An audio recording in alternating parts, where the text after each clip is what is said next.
தென்னை விவசாயிகளை பற்றி சொன்னாங்க. நிறைய செஞ்சுருக்கிறோம். அண்ணன் தாமோதர் அண்ணன் இங்கே வேளாண்மைத்துறை அமைச்சராக இருக்கும்போது நிறைய செஞ்சார். அதெல்லாம் கூட நிறைய இருக்குது. ஆகவே தென்னைக்கு இந்த வாடல் நோய் நீங்கள் சொன்னீங்க, அதை கட்டுப்படுத்துவதற்கு கூட அதிமுக அரசாங்கத்தில் நடவடிக்கை எடுத்தோம்.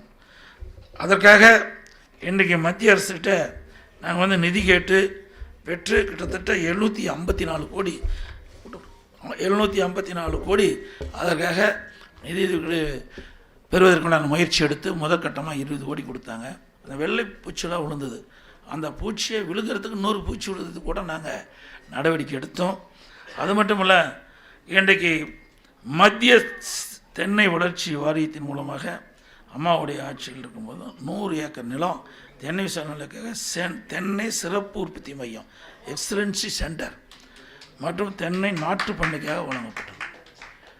அது மட்டும் இல்லை, நீராப்பானம், அதுவும் சில சட்ட விதிகள்லாம் சட்டமன்றத்தில் அதை தளர்த்தி நீராப்பானம் தயாரிப்பதற்கு கொடுத்தோம். அந்த ஆட்சியில் நிறுத்தப்பட்டதாக சொன்னாங்க.